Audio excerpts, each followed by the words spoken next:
dudes with attitudes, let's go. It's the two dudes and the attitudes, ruthless, aggressively speaking, so let's do this. We're Ryan and Denton, they here to get your attention. The 5-star broadcast shit, start to the ending. Whether it's the E or it's all E, the two dudes with the attitudes to bring the heat. Get the point, yeah, it's on, time to lock in. Listen to the podcast where they get it poppin'.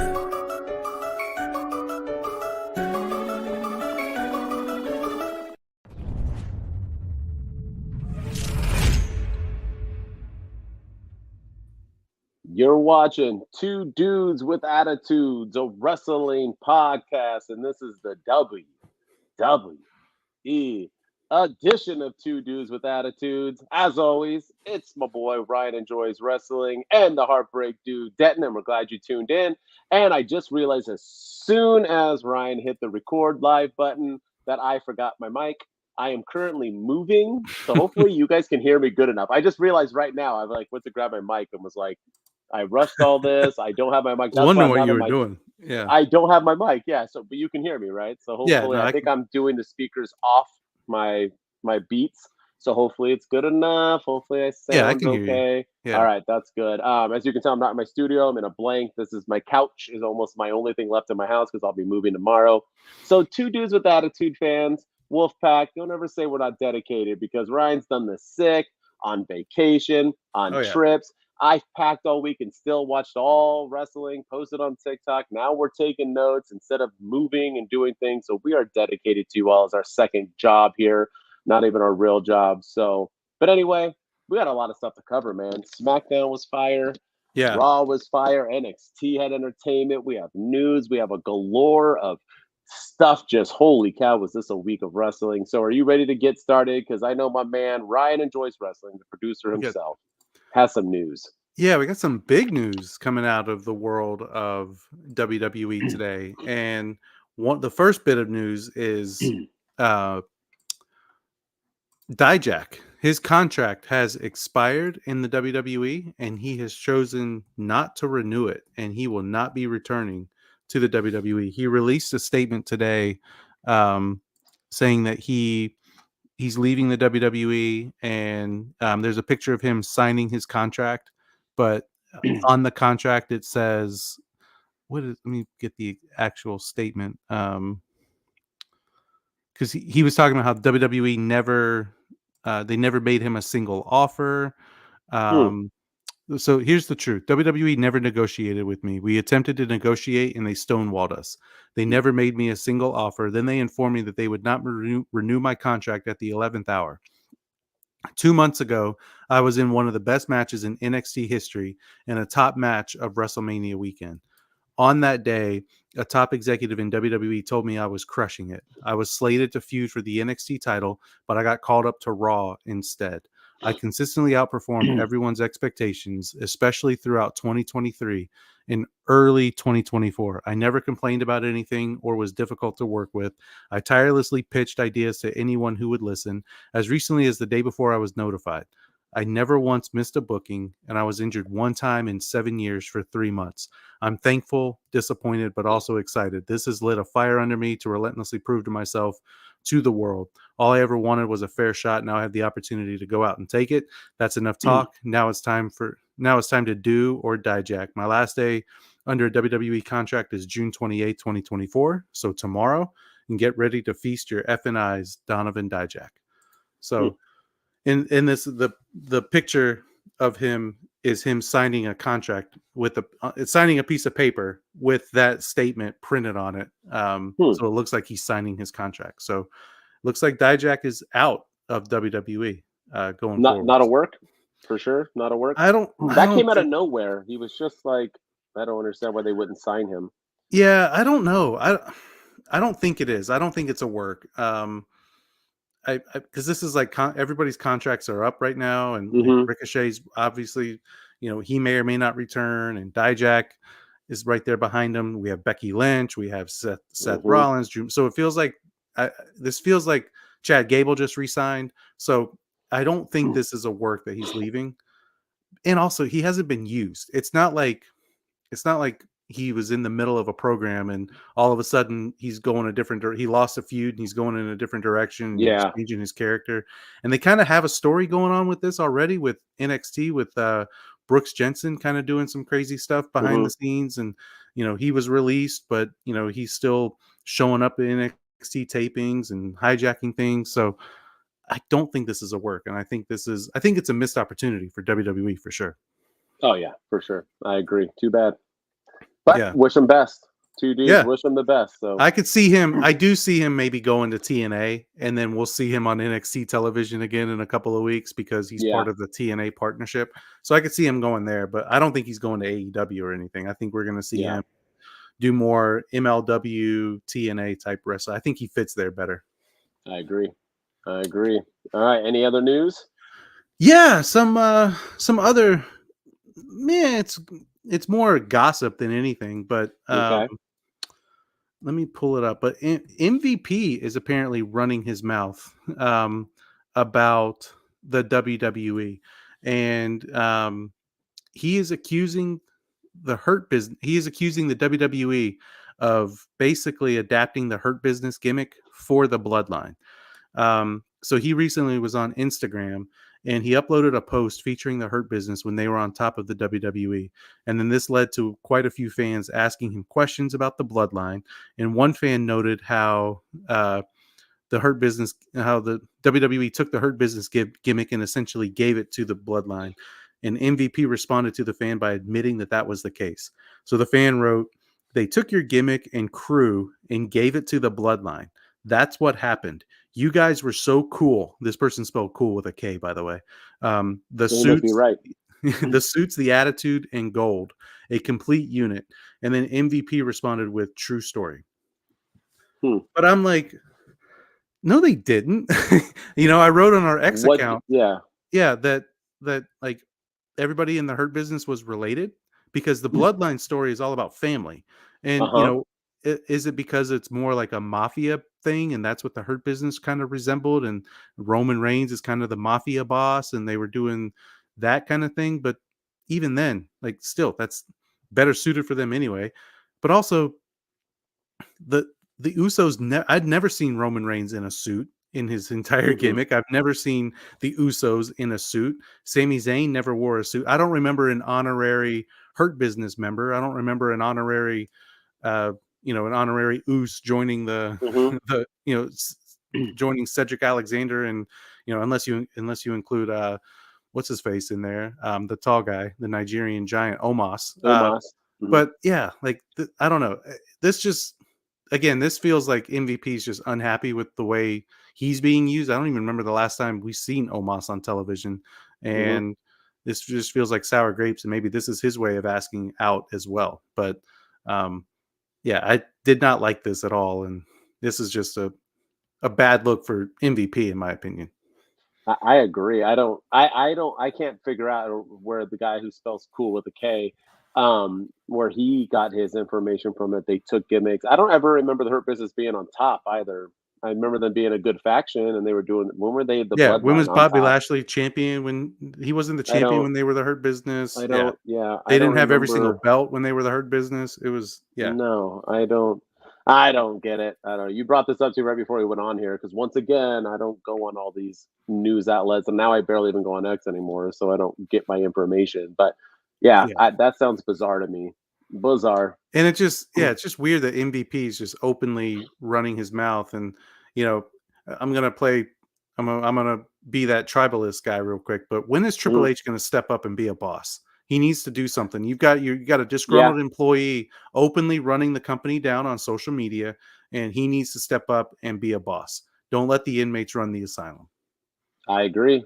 I fully agree. That's my AEW defense right there.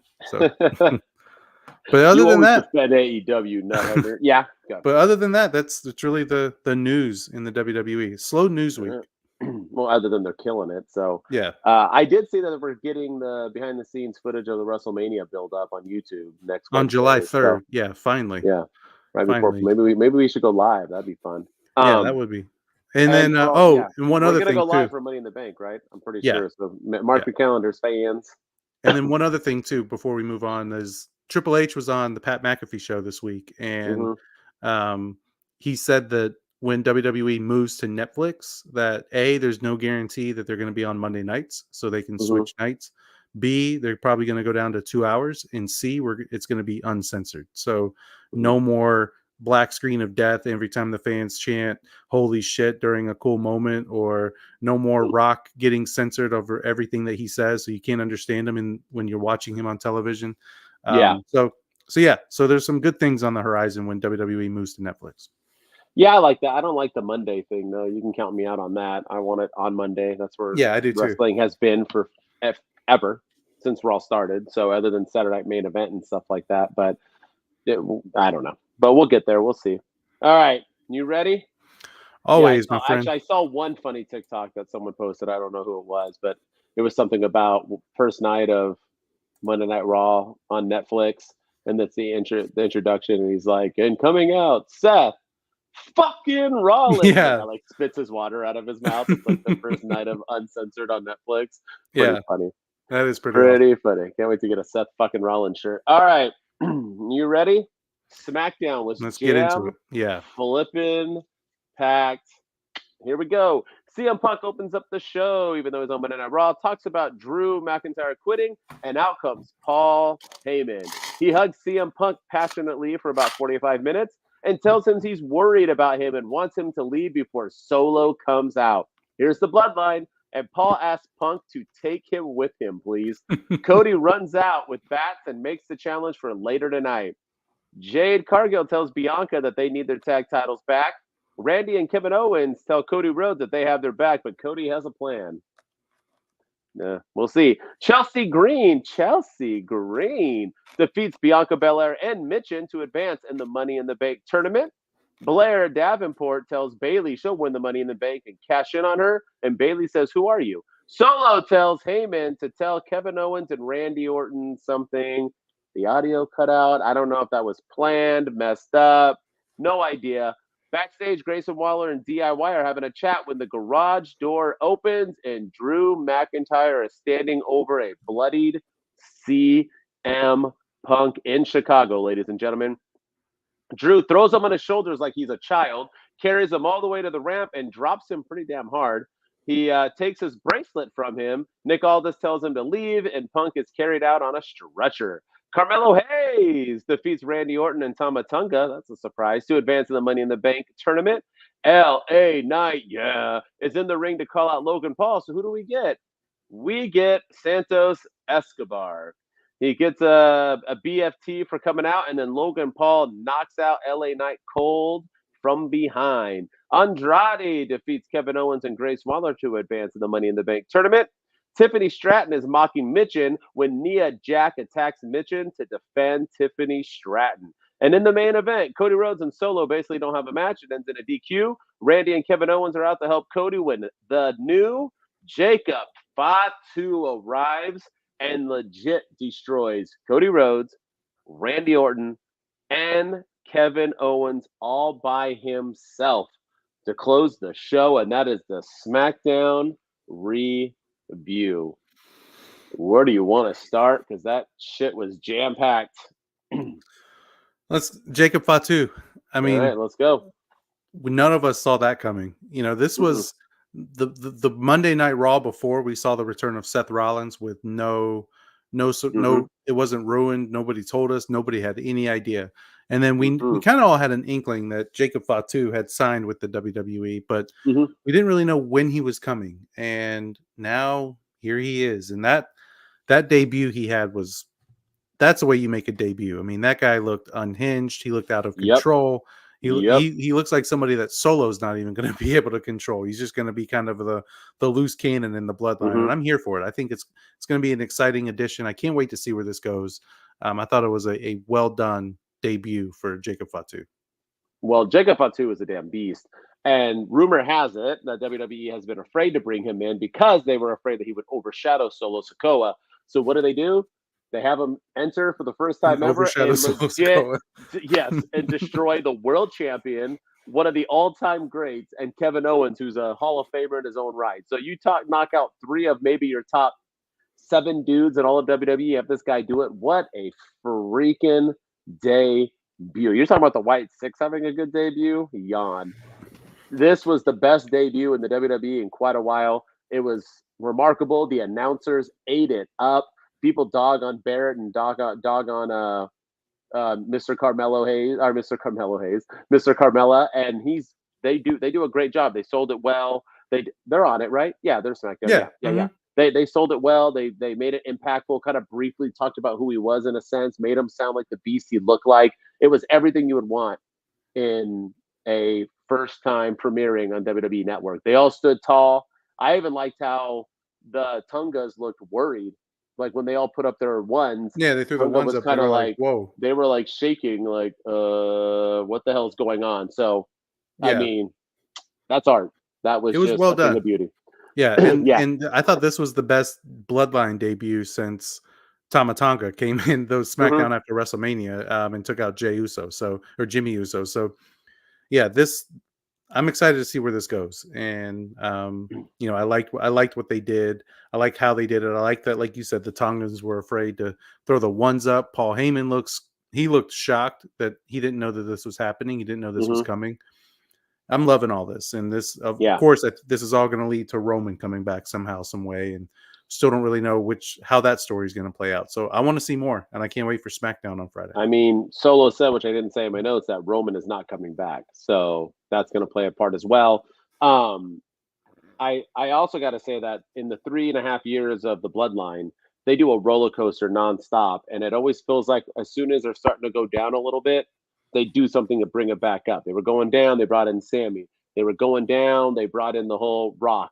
They're going down on Bloodline, Wolfpack, and then they bring in Jacob Fatu. They just keep it's never getting old. I mean, the storyline can't peak the entire time. It has to level out. People were already saying, "Oh, it's whack. This 2.0 is stupid." Well, no, this shit is not anymore. The best. Yeah. This is the best stuff going on since Sami Zayn. So this is good stuff. I'm all here for it. Let's talk about Punk getting his butt kicked in his hometown. What'd you think about that? Did you like that? It's quick and easy, right? I mean, yeah.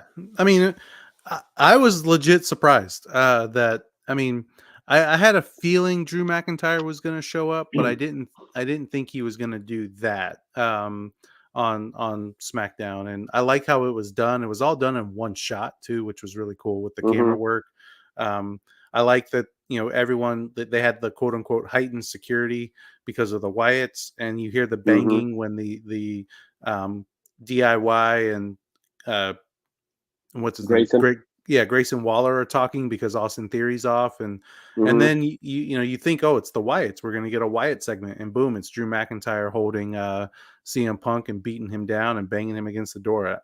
I thought it was well done. Drew McIntyre got massive heat in Chicago, and it solidified him as a heel. And I thought it was well done. Another great story because he technically quit on the Raw before, and he was just kind of showing up rogue and not a WWE employee, I guess. Even though we didn't get the Raw, he's like, "Oh, I didn't quit. Well, I don't know what you're talking about." So I never said that, but I thought that was funny. But yeah, we say things. I didn't mean it literally or something like that. Yeah, yeah. But no, I like what they did with Punk, and I like that they took him off on a stretcher. That curious to see when Punk comes back. I mean, this was a good way of writing him off television, and we'll get into more of the Wyatt stuff, but we're not going to see Punk on television because he got his ass kicked backstage. And then we see Chad Gable show up on Monday Night Raw a week after a big shocking debut from a faction, and he's there the next week. That makes no sense. I don't get it, but I love what they did with Punk and Drew. I'm excited to see where this feud goes now. Yeah, and I also like the Paul Heyman stuff. I like that Paul Heyman went out there, hugged him, even in the back was saying about how Roman always said, no matter what, Punk was off limits. Punk was off limits. Yeah, Roman always said that. Yeah. It made no sense. But neither way, he wasn't even there. No, he wasn't. So it didn't make any sense. But maybe when he returned, that's why the Bloodline didn't mess with him. I don't know. But either way, at least it's selling Solo's craziness, Paul not wanting to be there, leading us to believe if Paul's faking it or if he's in it. I mean, I like it. I like everything that they're doing with it. I mean, it's just... people were so upset that Drew didn't win again in his hometown. But you got to let this shit build. and we'll get into Monday Night Raw and talk about where I think they're going with it. But anything else on SmackDown of interest? I mean, we can talk about Chelsea Green. I think that's cool. Yeah. I mean, I feel like if she ain't winning, we riot. Kind of like Jungle Boy not winning his title in a ladder match. It's got to be Chelsea Green. Nobody else deserves it. Nobody else should earn it. It's Chelsea Green all the way. Am I wrong?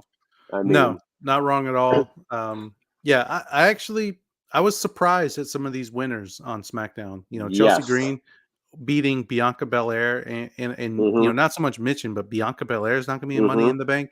I thought that was shocking. This was definitely a heels centered episode of SmackDown. The heels dominated. You know, Carmelo Hayes got a shocking victory over Randy Orton and Tama Tonga in the men's qualifying match, which, you know, and he stole it too. I mean, Randy Orton was going to win and he shoved him out of the ring and then he pinned him.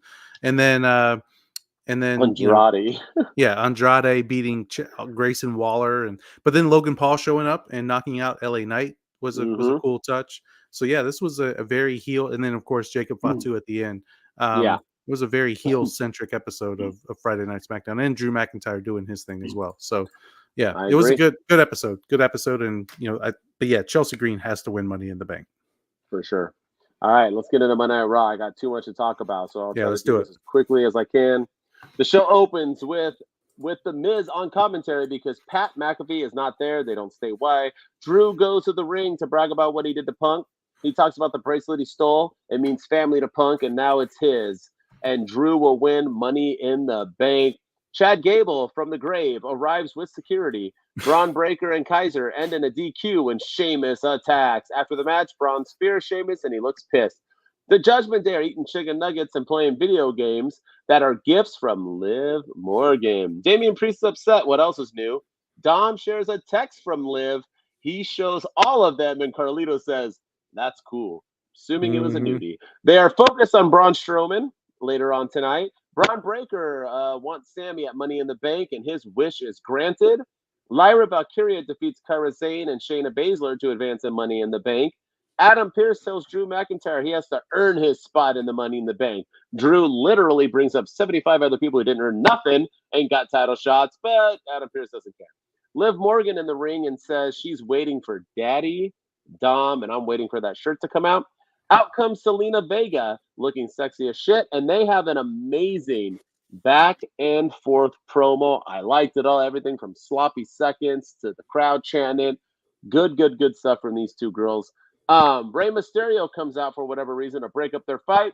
Dominic Mysterio's in there, and he shoves Rey hard to the ground, which makes Liv Morgan happy. Afterwards, Liv is backstage, and she hugs Dom and thanks her for saving her. But Dom says he didn't do it for her. He did it because his dad's a deadbeat. R-Truth walks up, and Liv talks him into giving the Judgment Day a tag team title shot because R-Truth cares about love.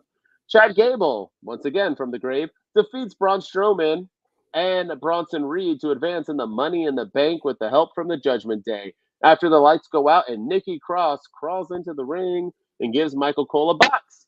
It's a box. There's a head. It's a head. The box is for Pat McAfee, who's not there, and it has a VHS tape in it. Michael Cole legitimately explains what a VHS tape is. Fantastic. Chad Gable apologizes to Alpha Academy, but Otis says nope. Maxine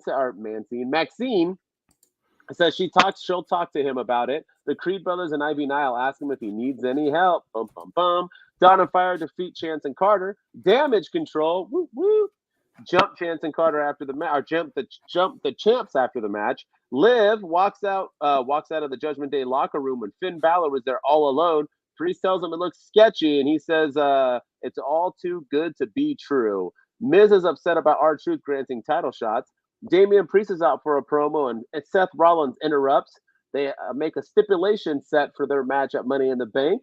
If Damian Priest wins, then Seth never gets a chance at the title while Priest is champ.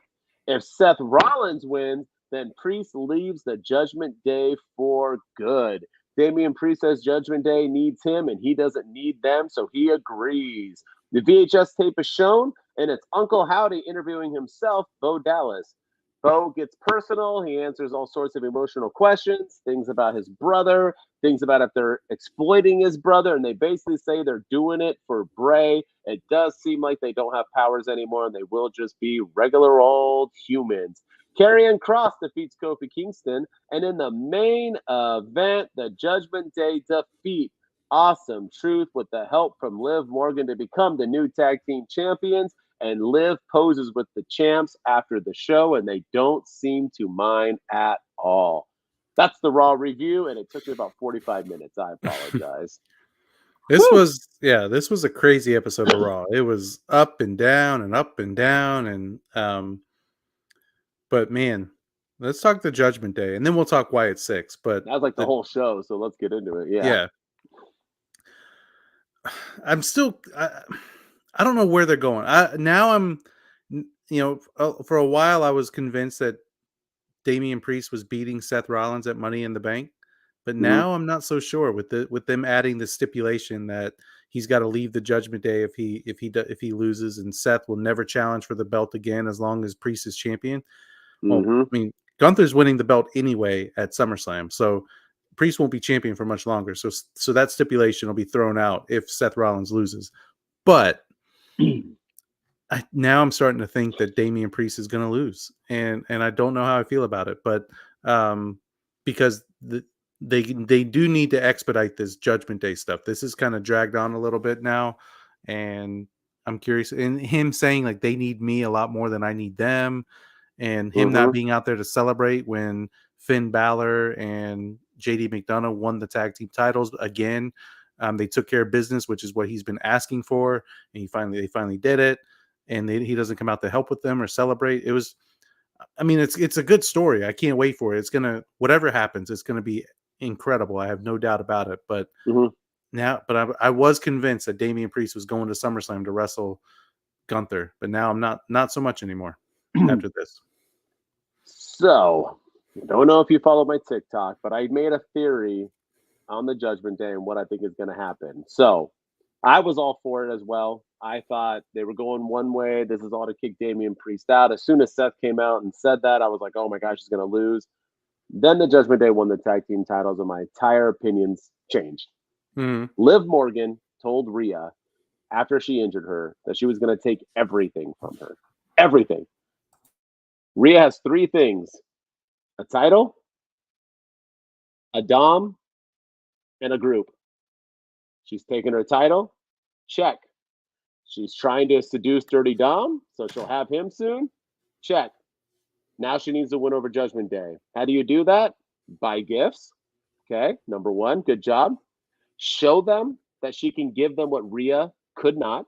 They just won the tag team titles. JD McDonough's finally a champ, so they did that. And Finn Balor was the biggest detractor of them all. He didn't want anything to do with it. He was against it. Even he, after he won and he was holding up that belt, looked at her and was like, okay, you got me. Number three, who's the last puzzle now? Obviously, Dom seems to be, he's leaning. I know she has to win Dom over last. I get that. But he's basically there. She just won over JD. She just won over Finn Balor. So Damian Priest says that he does not need help from the Judgment Day to win the belt. She's not technically in Judgment Day. Yeah. She's going to help Damian Priest beat Seth freaking Rollins at Money in the Bank, which will then win him over. So number three, she has now taken Judgment Day from them. So Dom will fall in suit, and when Rhea comes back, Rhea's going to be like, yo, what's up, Judgment Day? And they're going to be like, sorry. Like, she doesn't want to be the leader of the group. She doesn't want anything to do with you guys. She just wants us. They're going to all fall in suit, and that's going to be Rhea's big babyface turn, and the Judgment Day will be with Liv Morgan as Damian Priest as the leader. I don't know what's going to happen with Gunther and Damian Priest. He can still lose, but either way, that's my theory. That's where I'm going. Sorry, I like that. Long. Yeah, no, I think that's good. They're doing. I've seen people have other theories that like it's Finn Balor with Liv Morgan and JD against Dom, Rhea, and Priest when Rhea's ready to come back. And I don't. That's too much. That's too similar to the Bloodline, right? We got the Bloodline story where Roman's coming back to get the Usos back together, and that's too similar. And Triple H doesn't book like that. He kind of keeps stories separate, and books things differently. So yeah, I like that theory a lot. I think that's the way to go if you're going to do it, and it gets them some massive heel heat. You know, you can't turn Dirty Dom into a babyface. Not right now. He gets so much heat that he needs to be a babyface or a mega heel, and this would keep him that way. Well, and maybe she's going to turn Dom next week. Dom's never beaten Ray. Maybe that's what's going to happen. Maybe he's going to beat Ray next week for the first time ever because of Liv's help. Maybe that's going to win him over next week. So, I mean, I'm telling you, man, she said she was going to do these things. They can't have her not do it. Rhea has to come back with her taking everything away. Breaking up the Judgment Day that's not doing anything for Rhea. She can join them back again. It's her becoming the girl in the Judgment Day. So that's just my take. I could be wrong. I like that. I like this take a lot. Feeling it. I'm feeling it. No, yeah, I like that take a lot, and it'll give I'm Rhea. glad they're the champs, by the way. Yeah, no, well deserved. Yeah. They need well deserved win, and they need to hang on to him for a while, for sure. Mm-hmm. I know you wanted to talk about the Wyatt Sick. Before you do that, can we talk about Drew McIntyre? Because is there going to be anything better than Drew McIntyre, Money in the Bank, climbing to get the title? Everyone's laid out. He's about to grab it. And all of a sudden, CM Punk is at the bottom of the steps, and he's going to look down, and Punk's going to push him off those dang things and cost him his title shot or not the title, but to grab the briefcase. He's going to cost him his title shot at Money in the Bank to lead to them at SummerSlam. That's what's happening, right? Isn't it the writing on the wall? Oh yeah.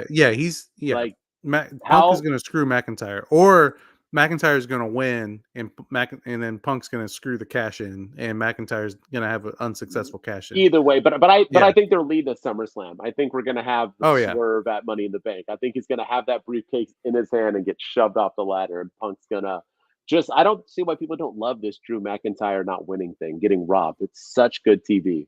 So good. Yeah, no, I loved it.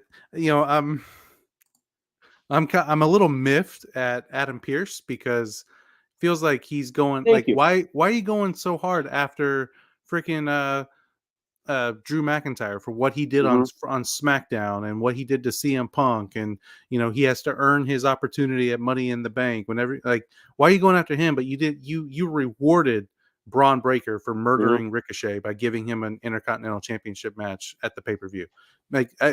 I don't understand this. I don't understand this logic. I really don't.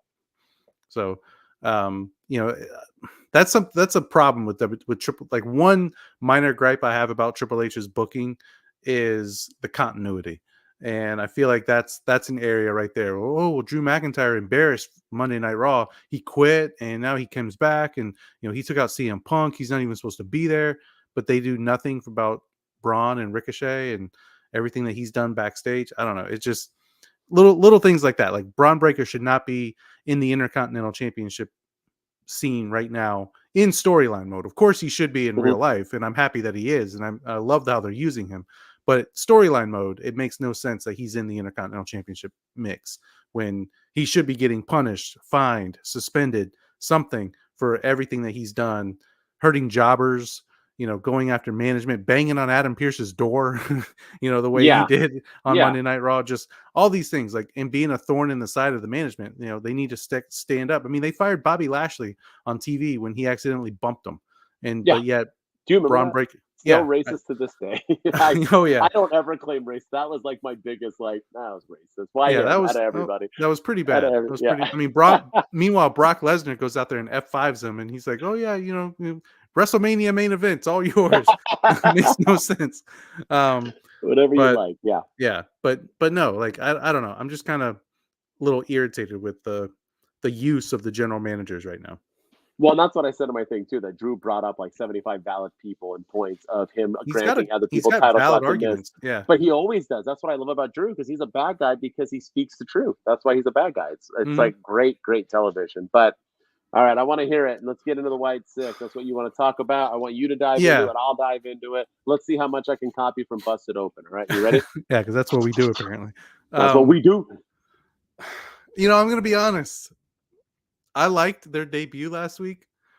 I think I might be the only, I think I might be the only person in the world that did not really like what they did this week. And they didn't like part 2. Okay. I didn't. And it's not so much I like that they gave us we're going to get the human element of the Wyatt Six, and I'm so happy that we're not getting the dumb old supernatural stuff, because that's just played out in 2024. And so I am curious to see what they're gonna do next, but I don't know. This felt campy. Like I don't, to be honest with you, I'm more curious to see, and maybe we'll do this week by week, but I'm more curious to see why Nikki Cross is in the group and not like Alexa Bliss.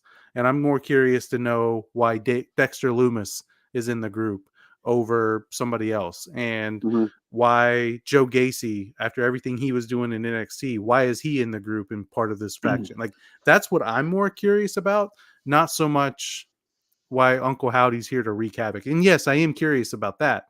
And, this was a good introduction to that. But I wish that we would have seen all the group together, and maybe build up to this a little bit and do more beatdowns backstage.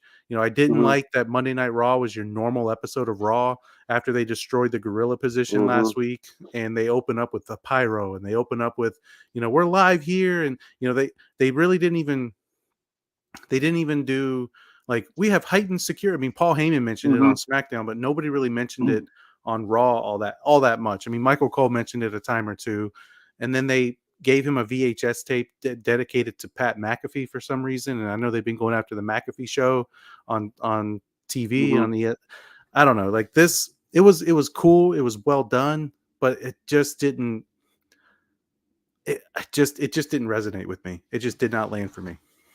And I don't hate you for that at all. Just like last week when they premiered, I was like, this is way too much for me. And just so you know, they proved me right, because everyone gave me crap. I don't know how I copy busted opening, because I was the only person in the world who didn't like it. I think I haven't seen anyone else say they didn't like it. And they followed up with Chad Gable. And I know that I did on my TikTok that he got shot, and I was making the fun of it because everyone said he had a bullet hole. I know he wasn't shot, people. People were like, he wasn't shot. I'm like, I'm making the point that they destroyed everybody, and there was blood sprayed on walls like it was like a movie from Scream. And all of a sudden now it's just like Chad Gable's perfectly fine. He's like, no nervousness. I get that he was nervous at the fact that Nikki Cross came out and he ran away, but other than that, he had no anything. You know what I mean? He won the match. I know. He won the match.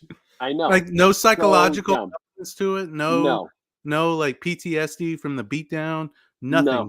No. He won the match and then tried to apologize to Otis and his group backstage, and then he turns around and talks with the Creed brothers, and it was just a day that ends in Y for Chad. Right? And is that why he got beat up, so they can do the whole I'm sorry Alpha Academy, so he can lead into his new Alpha Academy? Is that like the whole, because now it looks like he's going to be like, well, I tried and Otis doesn't want me, and he's going to turn on Otis somehow again and join Ivy Nile and the Creeds. But why you can still do that with him? He still could have been in the Money in the Bank with him 2 weeks, at least a week. I don't understand that you can sell any beating and have them return a week later. That wasn't a true beating. I also like how a whole bunch of people talked about how oh my God, I saw this person and I saw that person. I saw this person. I saw that person. WWE said it wasn't nobody. So all these idiot creators who are on there like, I'm telling you. I saw Gunther. Gunther and this. No, it wasn't, people. Like we said it. It was Carmelo Hayes. Yes, right? If they wanted you to see them, they would have showed you. That's why they only showed Chad Gable. But let's get into it really quick. This is going to be a long episode. We got... I liked what they did in a sense. So I said I didn't like Nikki Cross coming in because it made it supernatural again. I didn't like her like creeping in. And I agree. If you're going to have Eric Rowan in there, then you got to have Alexa Bliss. And everyone's like, did you see that they walked by a picture of Alexa Bliss and this and blah, blah, blah? Guys, have you guys not learned that Triple H is messing with you? Oh, he does all that stuff for fun. Nothing ever comes up on anything from the background. Nothing ever. Paul Heyman's talking to guys. Nothing ever comes back from it. Nothing's coming of this. Nothing. It's just they do it for fun. But why is she not in it? If Eric Rowan's in it, then she should be in it, right? But I get why he didn't like to sit down. For one, if they're not going supernatural, then why is he interviewing himself? Exactly. Because he was interviewing himself. So is that just like, I know it's a double whatever, but still. But the one thing I did like was that it was passionate. I like that Triple H does the opposite of Tony Khan. Tony Khan goes on the internet and does what all the fans want. Triple H goes on the internet and hears what they're saying and then uses it against them, because that's basically what it was. Everyone's like, dude, you're only doing the Wyatt Sick because you're making money off of Bray's name. And they answered that. No, we're not. But they are, because I'm sorry to break it to you. He passed and you're stealing his gimmick. That's whether you're doing it for family or not, you're doing it for money. So nonetheless, here nor there. But I like that Bo said all those things. It was passionate. It was the best Bo has ever delivered a promo. Yeah, it was a great promo. Don't get me wrong. And it looked like they're being humans. And that's what I like. Now, the only way this works for me, next week I could say I hated it, just so you know. This only works for me if next week we get Rowan. The next week we get Dexter. The next week we get Nikki. The next week we get Joe. You know, not in that order, but we have to get each of them being interviewed by themselves moving forward. If we are just Uncle Hattie interviewing Zoll, whatever you want to do. But I think they need to get interviewed by their alter ego. There's a famous rap group called D12, but there's only 6 members. The reason why there's 6 members in D12 is because it's them and so it's Eminem and Slim Shady, right? That's 2 people. It's them and their alter ego. That's what I kind of want the Wyatt six. I don't know what they're called. To be called, to be like. I want them to be like them and their alter egos. That basically, yes, Bray was an ultra natural, blah, blah, blah universe, but we're just continuing his legacy by wearing the mask that his supernatural stuff brought in, but we're not supernatural. We're just family and friends. This is why we're here. We explain it, and that's what we're doing. If that happens, I'm all for the Wyatt Six. So yeah, I don't know if any of that made sense, but these chicks don't even know the name of my band. But yes. but I don't know, man. Like, still no, huh? Still no. I like that, and that's what I want to see. And I don't want to see the supernatural stuff. But then, if you're not going to do supernatural stuff, why did you have them debut supernaturally? That's what I don't understand. Like, I agree with that. Yes, that's what I don't understand. So, I mean, I'll let it play out. I'll let it see where it goes. But you know, I said last week on the podcast that I was going to kind of reserve them. Like, this episode of Raw would be telling of whether or not I liked it, and I didn't really like it because it was a normal episode of Raw. There was no follow-up from last week. They didn't go into the Wyatt Six beat up everybody backstage, and here's a list of the people that they beat up, and we have heightened security, and it's because of the beatdown from the Wyatt Six. Our gorilla position is now, you know, at the top of the stage. I would have liked that. Yeah, like change it up a little bit. And they just treated it like it was normal, like nothing happened. And then Chad Gable comes out, he's completely fine. And, you know, I did like Chad Gable's promo where he's like, in an act of bravery, true bravery, I'm out here, you know, the week after this beatdown. And it was funny. Yeah, it was good. And then he wins the match. And that was the thing that I was like, why like at least have him like suffer psychologically from this or something. But I did like the Bo Dallas promo. It was the best promo I've ever heard him cut. I could tell that he meant it. This gimmick means everything to him. And so I'm going to let it see. I'm going to see where it goes because I think, you know, it means that much to him. So we'll see. All you got to do is Bo leave. That's it. All right. You ready for NXT? I think so. There's nothing else on Raw. No, it was basically JD and them. It was basically, I mean, that's really it. All right, NXT, another good show. I think it was just a good week of WWE. The show opens with Chase U winning a tag team gauntlet match to become the new #1 contenders. Roxanne Perez mocks Carmen Petrovic. Ethan Page, your boy, out for a chat, and he's not happy Javon Evans is the #1 contender. He calls out Ava, but Sean Spears follows. Out comes Trick, and they all brawl. Hank and Tank challenge a no-quarter catch crew. Stevie Turner and Mr. Stone argue about who Ava likes more, and one of the weirdest things I've ever seen. Wes Lee defeats Joe Coffey. Oba Femi appears, and it's him and Wesley at Heatwave, and this is his first and last chance at his title, but I'm pretty sure he already wrestled for a chance at his title before. I was confused. Duke Hudson gets an envelope of picks delivered to him, and Chase U celebrates their victory. Tony D defeats Nathan Frazier to defend his Heritage Cup after losing his first fall in 40 seconds. Roxanne Perez defeats Carmen Petrovic. After the match, Lola Vice lays her out cold in a punch that looked pretty real, was delivered really nicely.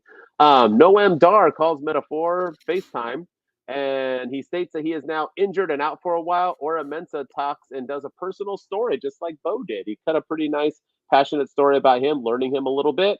And they all agree that they need revenge on Ethan Page. The OC attacks OTM. Ava calls Garrett grants Carly Bright a match with Wendy Chu. Vice wants Roxanne at Heat Wave, and she gets her wish. Tavion Heights defeats Damon Kemp to earn a spot in the gang. Axiom wants to get ready and watch some tape for their tag match, but Frazier needs to get ready for his upcoming match on X. Sol Ruka defeats Ariana Grace to earn a shot at Kalani Jordan at Heat Wave. Kalani and Sol Ruka are besties all of a sudden. And Henley, JC Jane, and Jasmine Nix complain that they don't have a shot. And in the main event, Sean Spears defeats Trick Williams. I repeat, in the main event, Sean Spears defeats Trick Williams when a random person who never gets identified or shows his face enters the ring and accidentally hits him with the table cover. Either way, Ava announces that it's a 4-way at Heat Wave to close the show, and that's the NXT review. Is this the guy who keeps coming out and like tickling one of the announcers' faces too and stuff? Have you heard about, or you've seen that, right? Like every week a guy's coming out and like touching him and he's like, don't touch me, man. And they're not. Oro Mensa or whatever. Yeah. But it's not Oro, right? Oro's the one who attacked Ethan Page while he was on commentary during the match. But this guy who came in the ring was never identified. Yeah. Yeah. I don't get this. I don't understand. Like, yeah. I don't know. I feel like they kind of glossed over it too. They kind of never really addressed it. Never really were like, who's this person? It was just, I don't know. Was it like a random fan that jumped? I don't know. Like that's what made me start questioning. Like, was that supposed to happen? Well, yeah, because he dinked him in the head. Like he wouldn't have been knocked out from that. You know what I mean? But yeah. I don't know. I mean, Chad Gable was knocked out and he was fine, but he was shot in the head. But he's invincible. Yeah. And I know Brooks Jensen's been going around, getting into it with the announcers and storming the ring. That's the one. Maybe is that who it was? Right. But I don't think that's who the guy was. I don't know. They didn't say it, and I don't read dirt sheets, so I have no idea. I couldn't. Yeah. No, it didn't look like Brooks Jensen. Apparently, I'm Googling it now. Apparently, it was Brooks Jensen. Oh, okay. So that makes sense. So he got arrested storyline wise on the NXT episode the week before on June 18th, and then on the 25th, he stormed the ring, causing Trick Williams to lose his match. He took to Twitter and broke his silence, making fans whether all of his antics are a work. And he wrote, "Keep questioning, work or shoot, kayfabe or not. You'll never know. Neither will I." So apparently he's like going off the deep end or something in this new gimmick of his. And yeah, so it was Brooks Jensen. Okay, and he's thank you. Tickling Booker T and going at it with Vic Joseph and all that. So, but yeah, too many cooks in the kitchen right now with NXT. Thank you. Like, yeah, what the heck is going on? Like, we could have got here a lot easier, right? And Trick taking a pin, man. Carmelo never took an L when he was champ, even. And like, I don't like when champs take L's when it's not giving up the championship. I've never been a fan of it. And Trick's too big of a star right now to be taking an L. And I'm not dogging Sean Spears, but just a little weird booking, in my opinion. Yeah, NXT. I don't even like I don't like the fact that Jevion Evans won the Battle Royal and then lost the same night to Ethan Page. And so so it should be Trick versus Ethan then. First you think it's Trick versus Jevion, then it should be Trick versus Ethan. And now it's a 4-way at Heat Wave with Sean Spears because he pinned him, I guess, and Ethan Page and Jevion now against Trick. Like I don't know. It's going way too many different directions for me, and I'm not I don't really like this. All feels like we the way we got here. I'm fine with it being a 4-way at Heatwave, but the way we got here was just a little convoluted, and I didn't like it.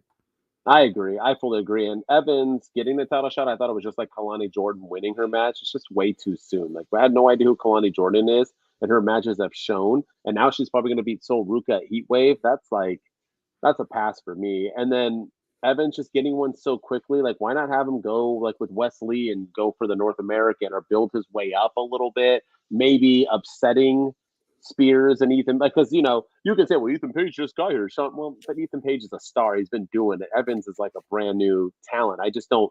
You couldn't have Evans and Trick in a main event. Nobody would have bought it. So you No. had to add the other two, but then why even put him there to begin? Why not just have a three-way? Why add Evans to begin with? That's kind of my thing. Like, let him blossom a little bit. Like, dude's like the OG is brand new. So yeah, I'm kind of confused on that. Yeah. And then my whole thing too is Gallus. Like, what is going on with those guys? I mean, they came back not too long ago and were beating Mhm. everybody up. They were going after the NXT championship and Yep. the North American championship. Yep. And they were killing people backstage, murdering people like the Wyatt Sick6. And then Wes Lee this past episode of NXT just beats Joe Coffey in a regular standard old one-on-one match. And yeah, I mean, and it was a short match, and he kind of Yes, it squashed was. him. And yeah, I mean, like, I don't know. 2 weeks ago we thought Joe Coffey was a credible threat to Obafemi. I picked him to win. Yeah, and now he's getting squashed a week later, and I Mhm. mean, it makes Wes Lee look stronger. Don't get me wrong, Mhm. but having him do that against Joe Coffey, like, I don't know. I feel like they're doing Gallus a huge disservice here. I agree. We didn't have 4 minutes for him to like an extra 4 minutes to make it a 7-minute match. Yeah, You know what I do like? I like this Lola Vice and Roxanne Perez. Lola Vice kind of jumped on the scene, failed at a cash in, but she has me as a believer. I liked her on the mic. I like that she was even turning Booker T against his own girl to kind of stare. I liked the fact that Vic kept bringing up that they were married. Booker T goes a little hard on the women coming up, but I like the moves. I like the fact that she brought the belt over to Ava and said, "You know what? Give this back to your champ." When she wakes up, great line. Then Roxanne coming in, not knowing what went on because she got knocked out and is like, why did you take my belt?" It was all great television. I look forward to them at Heat Wave. I think it's some good stuff. And I'm excited about Chase U too. And obviously, it looks like Chase U is going to win the tag belts back, which I think they deserve because they should have never won it just to lose it one day later to begin with. So I'm all for that because obviously Axiom and Frazier are breaking up. And that kind of came out of nowhere too, right? They like just won the tag team. And all of a sudden, Frazier's like a selfish bitch. Like, I don't yeah. understand I where don't. that came from. He's excited about a match on X. Tag titles. I got a speed match, bro. I need to focus for a 3-minute Yeah, match. what? I'm out of here. Yeah, I don't understand this. And yeah, it feels like NXT, man. Tag teams are made one week and broken up the next, and it just it's where they go. I guess if you want to break up, go to NXT. Yeah. Well, it's So like Chase U. They were all just bickering like 3 weeks ago, and now there's yeah, like no talk of it. Riley's just like hanging out with Ridge, giving high fives. He's like, "Yeah, let's go Chase U." I don't yeah. know. Ridge Holland being part of Chase U still just doesn't seem It's right to me. It just But you feels know what? Duke didn't feel right when he got in, and now yeah, he's kind of worked. So maybe, I mean, you know what? We all didn't like Gunther either, right? But now that name I can't even yeah. think of him Well, being Walter he was anymore. Walter. Yeah, Only Walter. No, that was Fat Him. Skinny Buff Him is Gunther. So, yeah. but No, yeah. But all right. But I'm excited for Heat Wave. And next week we got 2 things to predict and 2 things. We could probably do both. We got Heat Wave and Mhm. Money in the Bank. So maybe we should do watch alongs for both. So look for that. Tune in, y'all, because I'm all Let's about do it. I it. think they're going to be some fun events. And that's our WWE Weekend review, man. Pretty quick. Look at. We still got some time for our segment, man. Yeah. It was a good week in WWE, and yeah. Yeah, a Got good week, and then you decide to do this as a segment. Yeah, like you know how hard it was to think of some lows. oh. Highs and lows, let's go. This is highs and lows, it's time for the list. Who's killing it and who should probably go and sit? You're the best, getting listed up high as hell. It's for the lows, they can come up here and take a L. Yes, they got their fingers on the button, yeah. Never sweat the mid, just the best and who run it. I'ma let them chill, let them run through the list of names. This is highs and lows, go ahead and do your thing. Props to our man, like always. His music is insane. So cheers Yeah. to him. All right, we're getting It into was highs and actually lows. What? but I didn't answer you there, but it was surprisingly easy for me to come up with some lows, despite how great the WWE has been. Spoken like a true Gen Z wrestling fan. The yeah. best week of WWE ever, and this man is making it I'm an easy to come with lows. AEW nut hugger over here. Yeah, you are. You're like, well, no match was longer than 13.7 seconds Yeah. minutes, and There was a total of 16 minutes of wrestling on the wrestling show. it's not a TV show based on wrestling. It's wrestling that's a TV show. I have a beard. All right, so let's go highs. Let's go lows. I picked 4 of them for both, so we're going to give each other 2 each. What we thought were the highs, the lows, and if we agree or disagree. As always, we start with the man, the myth, the legend, the dreamy producer. Ryan enjoys wrestling. What you got for me? What's your first high, homie? All right, here we go. Because I I'm got going to high. go the use of blood on WWE television as of late. And, you know, this all started a few months ago with Cody and The Rock backstage and that brutal beatdown of the parking lot where The Rock was just wiping blood on the belt of Cody Rhodes and he's going to hand that to Mama Rhodes. It was good stuff then. Cody Rhodes and AJ Styles at the I Quit match at Clash at the Castle had a lot of blood. And I thought that was, you know, well done to tell that story. And then this past episode of SmackDown, CM Punk, Drew McIntyre. You know, Punk was a bloodied and battered after that beatdown. And then of course the Wyatt Six with all the blood splattered all over the wall and the blood on Chad Gable's face. You know, I know we dog AEW for their use of blood, and they've kind of toned it down a lot lately with the blood, and maybe they're listening to the critics there. But I think blood can be used as a way to tell stories, and it can be used as a storytelling mechanism. And I feel like WWE is using a lot more blood lately, but they're doing it at the right times, and they're doing it for the right reasons, and they're doing it to tell a story and to advance a story. And I like how they're using it. So I'm going to go the use of blood in the WWE. I like that. I agree. And the best part about the use of blood, you brought up a lot of reasons. It's all fake blood too. Punk was just covered in ketchup. I mean, the Wyatt Six, who the hell knows what was sprayed all over that. So it hasn't been busted open blood too every single time. Yeah. I like it. The blood in the AJ Styles Cody match was perfect. And that's the one thing, right, is that you don't use something a lot, it feels more special. So I fully agree with you. The blood has been good. Although I think the Wyatt Six blood was what ruined it for me. But nonetheless, all the other blood was good. Yeah. All right.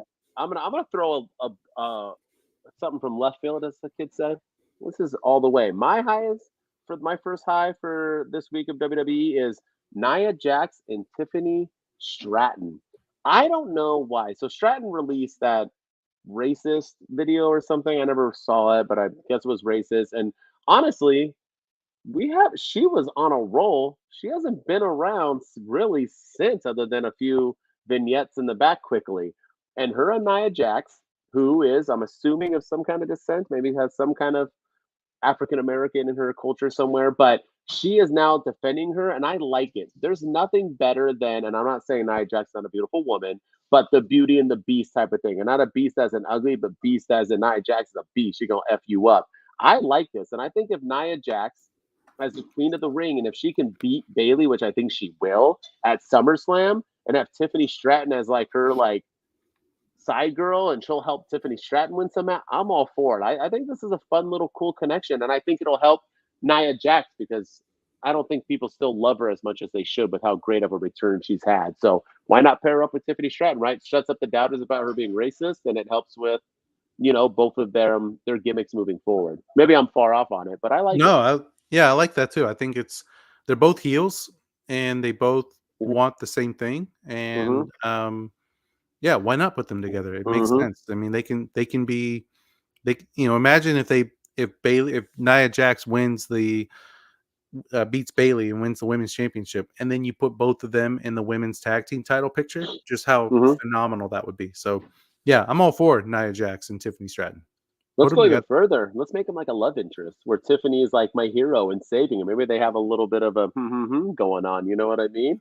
You never know. Or she's like just falling in love with Nia because she's always saving her from getting her beautiful face mangled and this and that. I mean, you can do whatever. I'm not talking about like Toni Storm and her weird look, right? Not like that. But you know what I mean. She doesn't need to be looking at her boobs or anything. But yeah.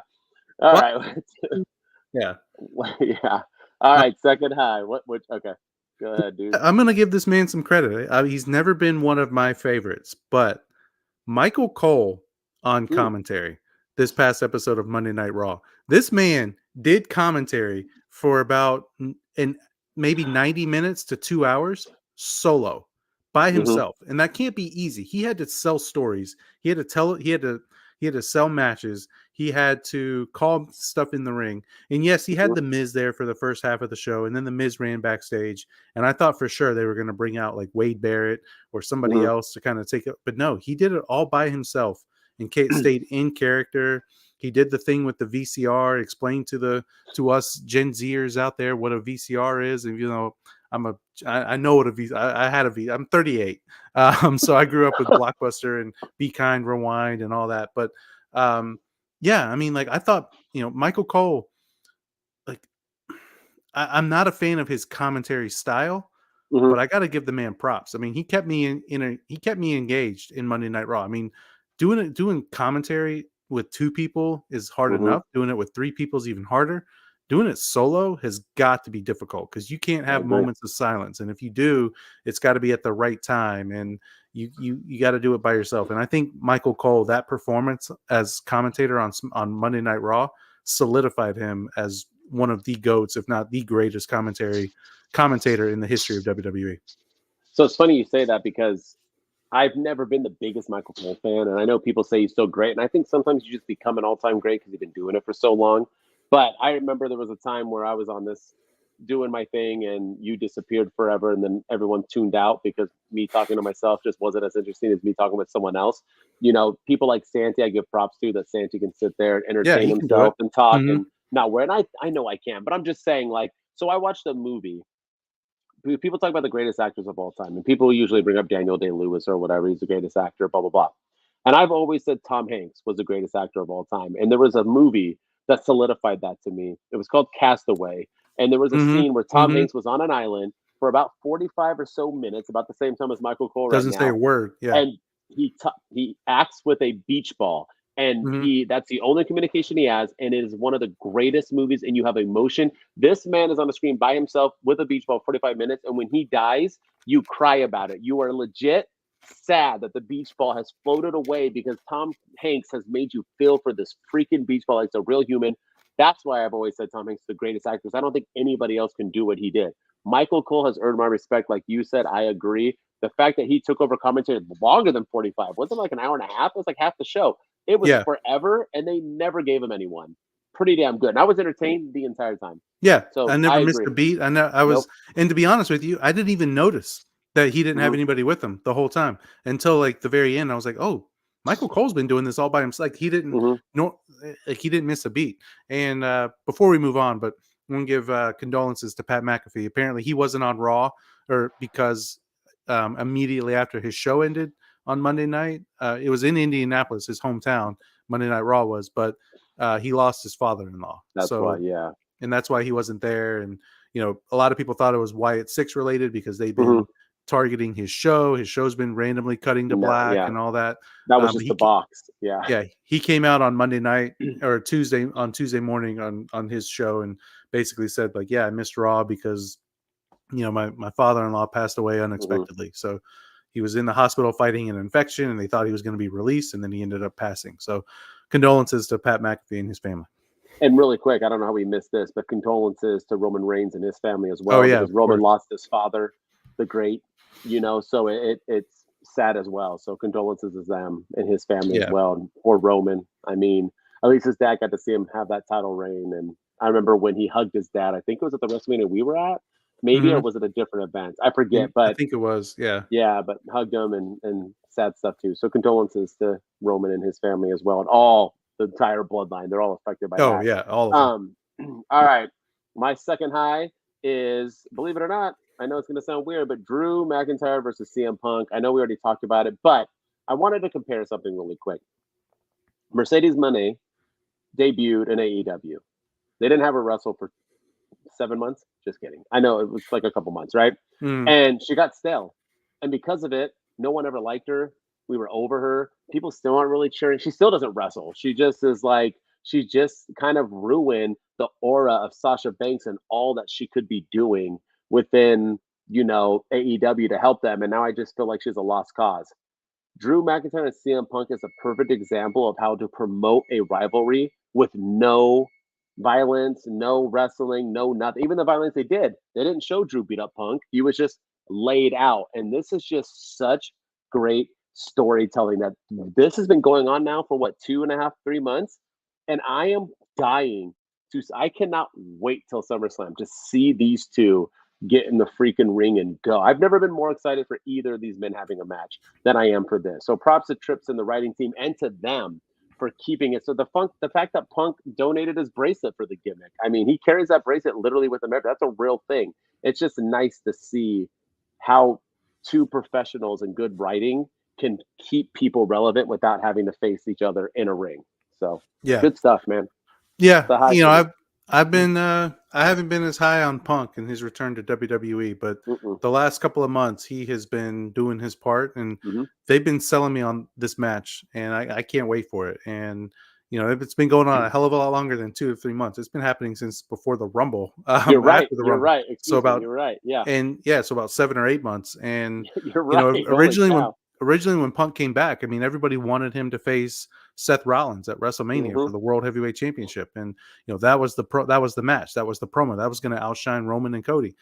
And now here we are, that CM Punk and Seth Rollins are kind of separate trajectories right now, and it's Punk and Drew that we want to see, and that's kudos to the writing team for that as well. They've taken a story that probably shouldn't have been as great as it was, and I've never wanted to see two guys get into the ring more. And they have not even had a match yet, and that's how incredible this has been.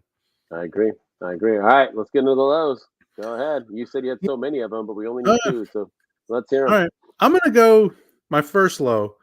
I'm gonna go the AEW guys in WWE. So I'm gonna go Shawn Spears. I'm gonna go Ethan Page. I'm gonna go Lexis King. I'm gonna include Andrade in this as well. I know he was WWE before, and then he came over to AEW, but he came back to WWE at the Rumble, and he had the mask, and everyone thought he was going to do all these great things, and he's not doing anything. And yes, he's in the Money in the Bank qualifying match, and he's going to be in the Money in the Bank ladder match, but is he going to win? No. So, but I don't know. I haven't really been feeling what they're doing with Shawn Spears, even though he's in the title match at Heat Wave. Not really feeling what they're doing with Ethan Page, and I love Ethan Page. He's one of my all-time favorites. He's my boy from AEW, but I don't know. Like, the crowd just doesn't seem to be digging Ethan Page, and I know it's because they don't watch AEW, and I get that, but I don't feel like AEW or NXT is doing him any favors either by putting him in these weird situations. Now he's we talk about double booking with Tony Khan. Now he's got Aura Mensa that he's going after, but he's also going after the world title. I don't know. And then Lexis King, what are they doing with him? I mean, outside of Cody and Punk, anybody in AEW? I mean, in Jade Cargill.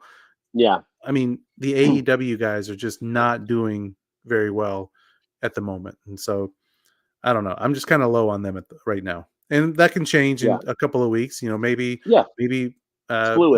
Ethan Page wins the belt and becomes the greatest thing in NXT history. I mean, he's the next Bobby Roode, or he's the next Samoa Joe, or the next Bo Dallas in NXT, who had one of the best NXT championship reigns. And then I'll change my mind. But right now, the way they're being used and the way they're being introduced with, Ethan Page doesn't win he gets eliminated from the Battle Royal because he's going after somebody. And then, he beats Jevy and Evans to get the shot. And then it's a fatal 4. I don't know. I'm just not feeling it. I don't disagree, and I think it's fair too, because we dog AEW so much for not knowing how to use WWE guys. So why not dog WWE for not using AEW guys correctly? So yeah, I'm all for it. Good call. I'm gonna throw one at you. My first low is Awesome Truth's title run.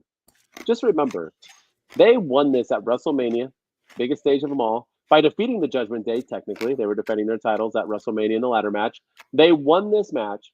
The crowd loved it. They were way more happy for them to win than Grayson Waller and Austin Theory, who won their half of the titles earlier.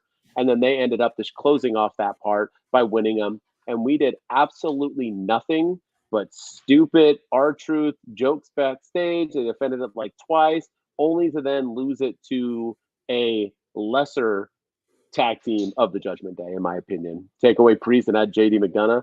I mean, what was the point of them having this title? What an embarrassing run, in my opinion. I think it was a waste, to be honest. And I thought, even though they were a comedy act, they could have done so much more with Miz and R-Truth, and they just really...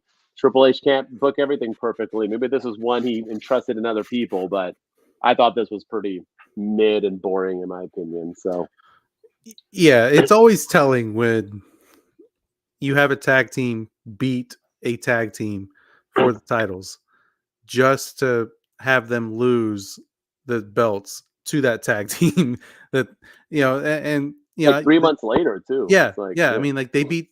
We're watching the same thing happen with Axiom and Noam Dar on NXT. They just won the tag belts and now they're probably going to lose it and maybe break up. But and they're going to lose it to the team that they lost it to, that they beat. So it kind of it's always a tell for me that maybe they should have never put the belts on these guys in the first place or what. But yeah, their title reign was not good, and they had the moment with Cena on the Raw after Mania where he came out. It was just, yeah. I completely agree with you on that.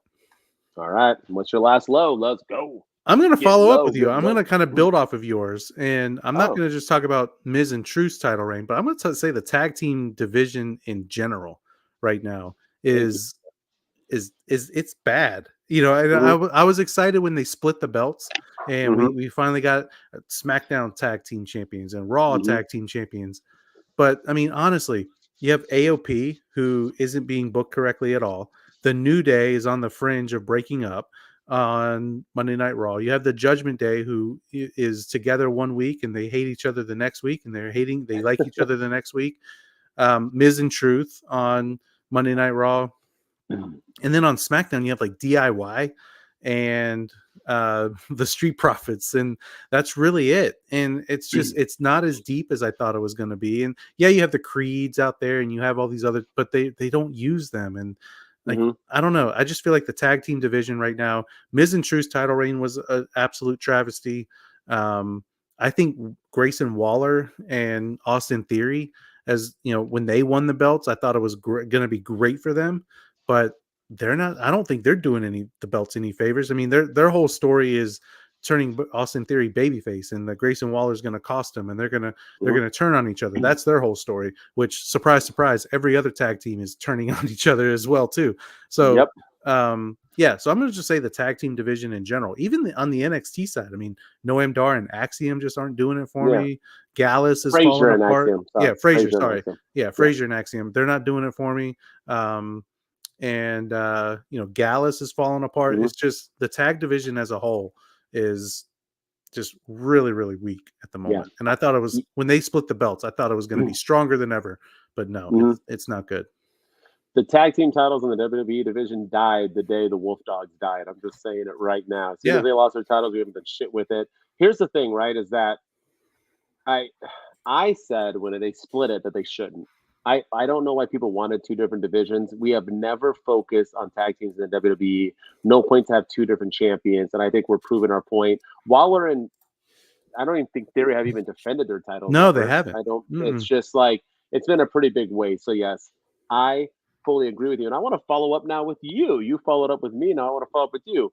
There's another tag team you're talking about, the New Day. I want to talk about as my last low is Karrion Kross and the New Day stuff. What the heck is happening? They were trying to get, why am I forgetting his name? Not Kofi. Xavier for whatever reason out of the blue. I don't know who would be dying to get Xavier Woods other than Paige. And you have Kofi then challenge instead of him, and then he beats him really quick. But then before they what's happening with Kross? Does Kross even want Xavier? Because he challenged both of them last week. He was angry and he was "I'll face whoever," and Kofi's "I got this." What is this leading? And do we really want to see the New Day break up? And do we really want to see Xavier Woods join the Karrion Kross crew? I don't know what's happening, but this is boring to me. It's a huge miss. I can care less. The match was 2 seconds. I don't know. This is there's not many misses in my opinion when it comes to WWE. Tag teams one, which we talked about. This is the other one. I think this is it. And I don't know what we're doing here. I'm glad they're trying to give the B-level fighters or wrestlers a storyline. But if we're going to do it, at least let's make it good. Yeah, I completely agree. And it just feels like every tag team is focused on breaking up. The Judgment Day, that's all they talk about. And the Usos just broke up, and the Bloodline is, now always having tension. And now Grayson Waller and Austin Theory might be teasing babyface run for Austin Theory, and now the New Day is going to potentially break up. It's like, and we just saw Imperium break up with Giovanni Vici, who hasn't been seen since. It's just Alpha Academy's on the. I mean, everybody's breaking up all at the same time, and so I don't really need to see another breakup story in the WWE. Like, I want to see where this goes, I guess, but I have a feeling it's going to lead to nothing, and I don't understand why. Like, what's the point? That's what I don't understand. That's what I'm getting at. Yeah. Point of Karrion Kross trying to recruit Xavier Woods, and is this going to be a swerve? And they're going to take Kofi Kingston instead. Like, I don't know. Yeah. And I didn't like WWE focusing on the fact that Kofi Kingston jumped the line and took the match over Xavier Woods. Like, they're trying to add to the tension. Like, I don't know. I just don't want to. I don't want to see another tag team breakup, and just to get back together in 3 months, because that's what usually happens with WWE. I agree fully. So, like you said, it was hard to think of lows, but it wasn't, right? Because you were able to write a whole book about it. Maybe we'll get some of those later on in a future episode of Two Dudes with Attitudes, of Wrestling podcast. But with that said, that's our episode, y'all. We appreciate y'all tuning in, checking us out. Always, we continue to grow here. We want to let you know, though, we are going to do a watch along for Heatwave and Money in the Bank. So mark those calendars. Join us. We have fun. We have drinks. We do games. We talk. We chat. Sometimes Ryan disappears, but nonetheless, it's not going this to time. be a great. Not this time. Because these are bedtime pay-per-views now, so I can be up late. Not these. And I'll be in my new studio. I'll be moved. Not these 2:00 in the afternoon events that I'm just like, what is going? Why? But, when you have to coach soccer. But exactly. But for us, we appreciate you guys, and we will see you tomorrow. Tune in for our AEW edition where we talk all things Rampage, Collision, Dynamite, and we're going to dive into our predictions for the upcoming Forbidden Door, which is this weekend, which we will not be doing a watch along for, because even if I wasn't moving all weekend, I still wouldn't be watching it. But nonetheless, I'll find some way to do it because we got to review it. But thank you so much for tuning in. I'm glad you guys like our stuff. You're liking it. You're commenting. Keep on doing it. Keep subscribing. And if you just want to hear me talk, you can check me out at HBD Denton. I'll give you my top 5 about something, or I'll talk about other things and give opinions that I steal from other podcasts. And with me, as always, is the man, the producer, Mr. Ryan Enjoys Wrestling. Go follow me on all the social platforms. Go hit us up on Two Dudes with Attitudes on TikTok, at Two Dudes PC on X. We're live here on YouTube, so if you're watching, subscribe, and turn on the notifications, because every time we put new content up, you'll get alerted. And then we're on Twitch as well at Two Dudes _ with Attitudes. And if you're listening to us on audio or Spotify, we appreciate all the love and support. Go drop us a follow there and leave us a 5-star rating and review. Let's get this thing up. We want to be at 1,200 subscribers. We're at 1,170 or something along those lines. So I want to be at 1,200 subscribers by Money in the Bank. I think we can make that happen. Let's do it. Two Dudes Wolfpack. Let's go. We're out. Two dudes with attitudes. Let's go. It's the two dudes and our attitudes ruthless, aggressively speaking. So let's do this. We're Ryan and Denton, they here to get your attention. A 5-star broadcast, start to the ending. Whether it's the E or it's all E. The two dudes with the attitudes that bring the heat. Get the point, it's on, time to lock in. Listen to the podcast where they get it poppin'.